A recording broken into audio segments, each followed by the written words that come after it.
What's going on, guys? BryceCrispy94 here, bringing you another mini painting video. And this time we are going to be doing not one, but two Gnome Druids. And I'll get these up here a little closer so you can check them out. They are primed in white, so the glare is going to be quite vicious on them, unfortunately, until I get the paint on them. So this is the first one that we will be painting with the, I believe this is the Cloud Fog spell, but I'm not sure. These are Wizkids Wizkids Pathfinder battles, which is different than the D&D minis, but I mean, they're Gnome Druids, and I love gnomes, and I love Druids, so I picked them up. And this one I believe is using Call Lightning. They're in the same scale as D&D minis, so might as well get some just to add a little variety into our life, right? So let's go over the paints for our first little fog spell caster. So we are going to be giving her a nice jasper skin cone. Some of the cloth on her body will be a bugbear brown. The scarf and accents on her, the scarf and bottom lining of her clothing will be the Feywild Emerald.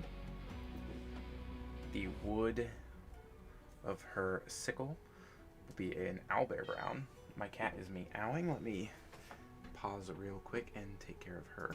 Okay, sorry about that. We are back. Where were we? Owlbear brown for that. Then I have a nice treant green that we'll use to adorn. There's kind of a flower there, or a leaf on her skirt, and then this bottom color will be the treant green, which will clash, not really clash, but go well with the darker Feywild Emerald that will be on that part of the skirt. Up next, we have a nice gunmetal for the sickle itself. Then I'm actually going to be using the Succubus Red for her hair, because I think that will look cool with the green on her body to have a nice red, and then I'm going to put the dark brown wash over it to give it more of a realistic look. Lawful White will be used in her eyes, which will also be a nice green color.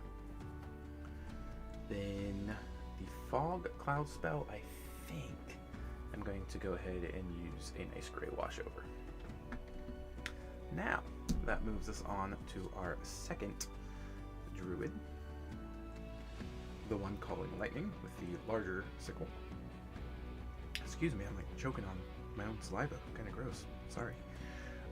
She's going to be a little more dull in color, but then also kind of pop a little more. So for her cape in the back and the collar piece to her dress is going to be done in a wolf gray, which is a gray blue. Then for the back of her dress, not the front, but the back, it's going to be done in kraken blue, which is a darker blue. And then this front strip up to the middle piece here, again, kind of hard to see, will be done in the dragon red, if you can see there. And then her skin will be a nice amber color. Then I will do the bugbear brown on the leathers she has on her body, and then the owlbear brown again for the wood on the staff.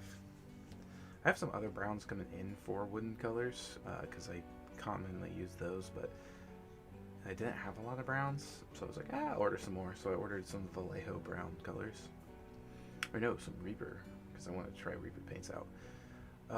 Then I'm going to be using Mithril Silver, which I believe is dang near the same color as the gunmetal, just the D&D version, for her sickle. Then her hair will be a nice abyssal black. Then the same thing with the eyes, white eyes with a green circle.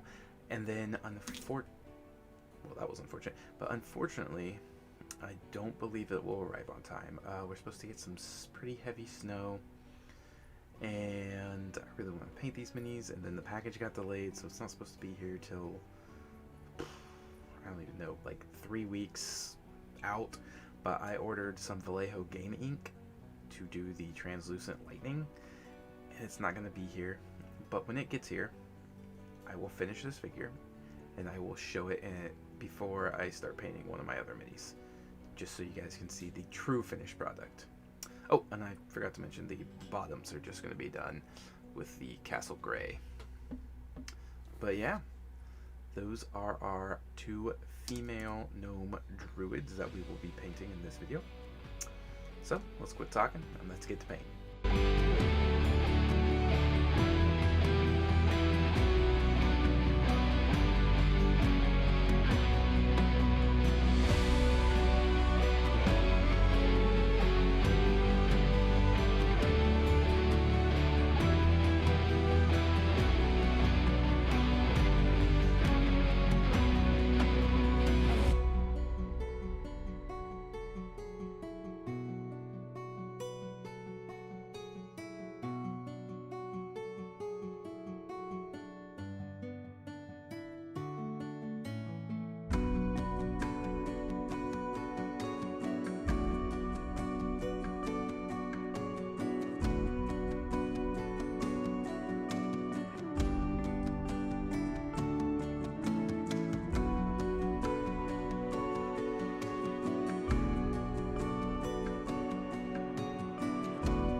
there you have it, everybody. We have the Gnome Druids all finished. They turned out really well. Also, surprise, I did end up getting the game ink in time to finish it for the video. I waited a couple extra days, actually, before I started this one, just because they had sped up the shipping on it. I'm like, ooh. So, yeah. And wow, game ink is amazing. I'll cover it a little more when we get to the actual thing. So I'll set that one aside. Let's pull these bad ladies, actually. These bad ladies up. So first we have here the Gnome Druid casting the Fog spell. I really like this one. I like her hairstyle. I like her cape. I love how her cape turned out. Or scarf, I should say. The green and the brown. Definitely more earth-based I went with. And then the red hair is definitely the contrast. I did use a brown wash on the hair to try and give it a more realistic look rather than just straight up red, and I think it really worked. It still looks like a dyed hair, but I think it looked well. Now I did use a gray wash on the clear plastic here, and it graded up. It did not do what the amazing game ink did to the other one, I will say, but it did go ahead and grade it up to make it look a little more foggy.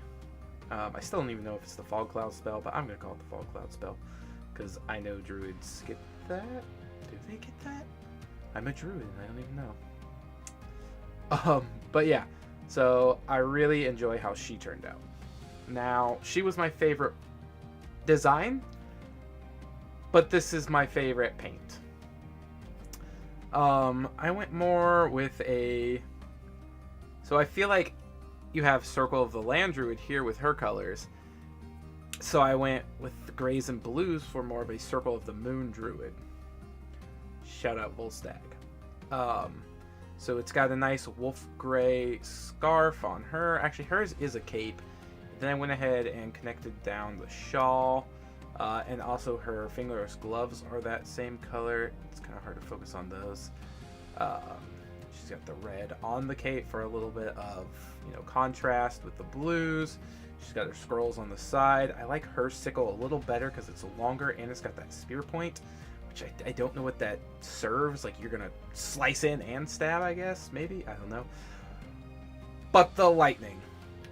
Wow. I want to print everything in clear plastic and paint it with game ink now because it's so cool how it just seeps onto that plastic. Like, I was shying away from things with plastic colors, but now I'm like, no, give them here. Give them here. Or clear crystals and whatever. I'm really sad that there's some figures I printed, but I don't have clear resin. And now I'm like, do I go buy clear resin and reprint the figure just for that? And I'm really debating it. I kind of want to see what the game ink does on regular. I didn't try that. I might have to test that. But yeah, I think she turned out fantastic. It's the light's kind of bright, so you can't really see her face, unfortunately. Maybe if I kill the light here. Oh, now she's really dark, but you can see her little eyes glowing. Can I blind myself? Ugh. Weird. I think it's the shade of her skin. Just makes it really bright. But yeah. Love how these two turned out. Very excited. Excited for the next paint project. I actually have it here, and I'm going to go ahead and show it off. It is the one and only Avi Mosswalker, played by Mr. Cryoquake himself in the Bryce Crispy one-shot Missing in Paradise. He will be reprising his role in this March one-shot as well, so look forward to that when it hits the channel. It will be a high seas adventure. Very excited. That's all I'm saying so far, and that Cryo is back as Avi. So since he is returning, I decided to give him the mini treatment. But that's going to do it for this one, guys. I hope you enjoyed. I really enjoyed painting these things. I highly recommend Vallejo Game Ink. You can get a pack. I don't have it, but it comes with a bunch of different colors. This is what the yellow looks like, and it's just amazing. I mean, that was one coat, and I'm like, perfect. So, I will see you on the next one. Peace.